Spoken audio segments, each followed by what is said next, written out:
नमस्कार, आप देख रहे हैं बर्जिश की बात। सहरसा जिले के सिमरी बख्तियारपुर विधानसभा क्षेत्र से निर्दलीय प्रत्याशी रितेश रंजन ने अपने घोषणा पत्र जारी किया है। उन्होंने अपने घोषणा पत्र में 5 साल में 15 काम की बात कही है और वो घोषणा पत्र जारी किए हैं। अपने आवास पर संकल्प पत्र जारी करते हुए रितेश रंजन ने कहा है कि इस बार धन बल के आगे जन बल जो है जीतेगा और उसकी जीत होगा। आइए जानते हैं रितेश रंजन क्या बोल रहे हैं। आज आपके द्वारा यहाँ संकल्प पत्र प्रस्तुत किया गया है, क्या है ये पूरा संकल्प पत्र? देखिए, एक तरह से ये चुनाव का घोषणा पत्र भी है और हमने चूँकि लगातार सिमरी बख्तियारपुर जो कोसी का पिछड़ा इलाका है इसकी सेवा की है और मेरे मन में जो कोसी के इलाके में, इस पिछड़े इलाके में जहाँ जहाँ कठिनाई थी, अगर मुझे ये अवसर मिलता है, जनता का अगर ये स्नेह मुझे मिला और मुझे उस पद पे जाने का मौका मिला, तो मैं अपने कामों में किस काम को प्राथमिकता दूंगा, उसका मैंने एक लिस्ट जारी किया, एक घोषणा जारी किया है, घोषणा पत्र जारी किया है, जिसके माध्यम से मैं जनता के बीच जा रहा हूं कि अगर आपने मुझे अवसर दिया तो मेरी प्राथमिकता पे ये 15 काम होगा। जिस कामों में अगर आप देखेंगे तो इस घोषणा पत्र को समझिए कि मैं एक तरह से एफिडेविट के रूप में दे रहा हूं कि 5 साल में ये 15 काम महत्वपूर्ण होंगे, जिसमें सबसे पहली प्राथमिकता जो है, चूँकि ये क्षेत्र जो है सिमरी बख्तियारपुर का क्षेत्र बड़ा मशहूर रहा है और बड़ा चर्चित रहा है जियालाल बाबू के नाम से, और सबसे पहले उनके नाम पर जियालाल मंडल सेवा आश्रम का निर्माण, जिसमें ज़रूरतमंद लोगों के लिए, चूँकि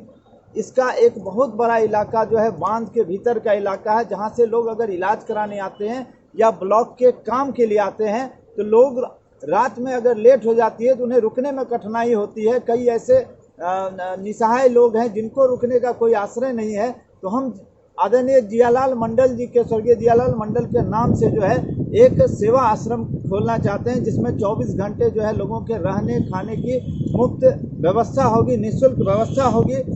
क्योंकि हम लोगों का पूर्व से जो काम चल रहा है, एम्बुलेंस का सेवा चल रहा है यहाँ पर, उस एम्बुलेंस सेवा को लेकर के तटबंध के अंदर भी बड़ी कठिनाई है, रात बिरात लोगों को आने में दिक्कत होती है।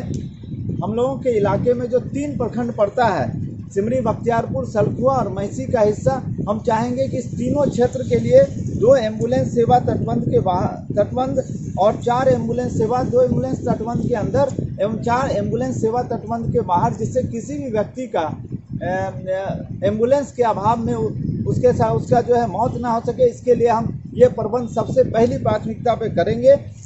और आप देखते होंगे कि पूर्व में इंदिरा आवास की जब से घोषणा सरकार ने की है, जब से इंदिरा आवास बना है, अगर आज उस आवास को हम जाके देखते हैं तो दिल दहल जाता है। जब ऊपर से छत का टुकड़ा गिरता है, कई लोग घायल होते हैं, और अब तो ये स्थिति हो गई है कि अगर ये छत गिरा तो ये इंदिरा आवास जो है एक समय मौत के आवास में बदल जाएगा। सरकार को इसकी चिंता करनी है। अगर मुझे विधानसभा जाने का मौका मिला तो मैं प्राथमिकता पे इस चीज़ को लूँगा कि वो हर इंदिरा आवास को डिमोलिश किया जाए और नए आवास की सुविधा गरीब लोगों को दिया जाए, क्योंकि वो आवास जो है अब जर्जर हो चुका है और कभी भी जो है वो मौत का कारण बन सकता है। उस मौत के गृह को हटा करके सारे लाभुक को जो है नए आवास की सुविधा दी जाए।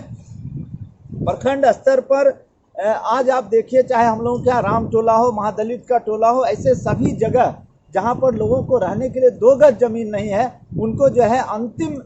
जो यात्रा है उनकी, उसके लिए भी उन्हें दर दर भटकना पड़ता है। ये पूरे विधानसभा में मैंने अपनी प्राथमिकता पे लिया है कि प्रत्येक पंचायत स्तर पर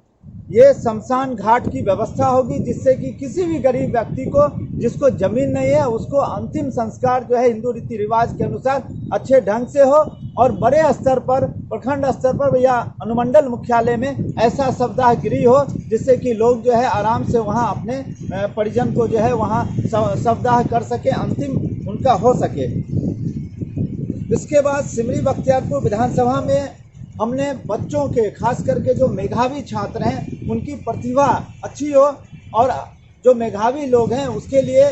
जो टॉपर होंगे वो मैट्रिक और इंटर के टॉपर को अपने तरफ से उसके प्रोत्साहन के लिए 51,000 की राशि देने की हमने घोषणा की है इस संकल्प पत्र में। संकल्प पत्र में अभी भी आज तक, आज़ादी से लेकर अभी तक, जब मैं जाता हूं महादलित टोले में तो मुझे लगता है उसकी स्थिति में कोई बदलाव नहीं हुआ, जबकि सरकार की इतनी सारी योजनाएं हैं, तो सबसे पहले जो महादलित को वासगीत पर्चा आज तक नहीं है, अगर मुझे ये अवसर मिला तो वासगीत पर्चा जो है 6 माह के भीतर हर महादलित को वासगीत पर्चा और उसके रहने की व्यवस्था होगी। छात्र छात्राओं के लिए ये इलाका जो है, यहाँ भी गरीब छात्र हैं और जो खास करके बाहर से आते हैं, बाहर से बांध के भीतर से जो लोग आते हैं, उसके लिए भी जो है छात्रावास की व्यवस्था होगी। कभी बहुत पहले हाई स्कूल में छात्रावास हुआ करता था जहाँ लोग रहते थे, लेकिन जैसे जैसे कदम आगे बढ़ रहा है, किसी प्रतिनिधि का ध्यान इस पे नहीं जा रहा है, तो छात्रावास की अविलंब व्यवस्था होगी, जिसमें बांध के भीतर के लोगों के भी रहने की व्यवस्था होगी और प्लस जो जरूरतमंद लोग हैं उस छात्रावास में रुकेंगे। दूसरा, सिमरी बख्तियारपुर नगर पंचायत नवनिर्मित नगर पंचायत है, तो नगर पंचायत को स्मार्ट सिटी सिमरी बख्तियारपुर नगर पंचायत हो, उसमें जितना भी एक विधायक का योगदान होता है और जिस स्तर पर मंत्री स्तर से लेकर के ऊपर के स्तर तक मैं इस सिमरी बख्तियारपुर नगर पंचायत को जो है स्मार्ट नगर पंचायत के रूप में बनाने का काम करूंगा। खास करके जो यहाँ के जो व्यवसायी हैं उनकी सुरक्षा के लिए सिमरी बख्तियारपुर हो, सलखुआ हो, मैसी हो, राजनपुर हो या पहाड़पुर बाजार हो, उस व्यवसायी सुरक्षित रहें। आए दिन घटना घटती है, इन सारे इलाके को सीसीटीवी से लैस किया जाएगा। स्वास्थ्य व्यवस्था को इम्प्रूवमेंट के लिए सभी उप स्वास्थ्य केंद्र का जीर्णोद्धार और आधुनिकीकरण किया जाएगा, उसके प्रॉपर स्वास्थ्य की व्यवस्था की जाएगी। और किसानों के लिए जो अनुदान पर मिलने वाले खाद बीज है, जिसकी आए दिन कालाबाजारी होती है, किसान रोते हैं, उस कालाबाजारी को अविलंब जो है बंद किया जाएगा। तटबंध के अंदर रह रहे लोगों को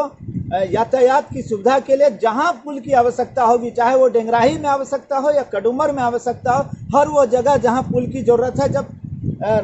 बिहार प्रदेश की राजधानी में इतना सारा पुल का निर्माण हो सकता है, तो यहाँ जरूरत पड़ने पर कड़ुमर और डेंगराही में पुल का निर्माण क्यों नहीं हो सकता है। अनुमंडल मुख्यालय में अत्याधुनिक लाइब्रेरी की व्यवस्था होगी। चूँकि ये हमारा क्षेत्र जो है मक्का उत्पादित क्षेत्र है, यहाँ पर जो है पानी का काफ़ी इलाका है, पानी यहाँ अभिशाप रहा है, लेकिन हम लोग अगर चाहें तो मक्का पे आधारित उद्योग की स्थापना, पानी का सदुपयोग करके उस पर मत्स्य पालन और मखाना, पान, ऐसे सारे अवसर हैं जिससे इस क्षेत्र में जो है रोजगार के बड़े अवसर पैदा हो सकते हैं। दूसरी मेरी सबसे ज़्यादा जो अंदर संकल्पना है कि यहाँ के युवाओं को रोजगार दिलाने की बात है, तो यहाँ पर जो टेक्निकल एजुकेशन है, टेक्निकल एजुकेशन यथार्थ रूप में हो। कई लोग दावा करते हैं कि हमने यहाँ ITI कॉलेज खोला है, यहाँ ITI कॉलेज खुला है या सर्टिफिकेट बेचने का धंधा खुला है। हम यथार्थ में जो है टेक्निकल कॉलेज बनेगा और उसके प्लेसमेंट की व्यवस्था के लिए बाहर स्तर पर बड़े कंपनी से उसको टाई अप करके यहाँ के अधिकांश युवाओं को, मैक्सिमम युवाओं को हर घर में जो है रोजगार के अवसर मिले। अगर शैक्षणिक व्यवस्था ठीक होगी, सरकारी रोजगार के भी और प्राइवेट रोजगार के अवसर, हर घर में 2 लोगों को रोजगार हो, इसकी व्यवस्था हम जो है अपने 5 साल के पीरियड में करेंगे।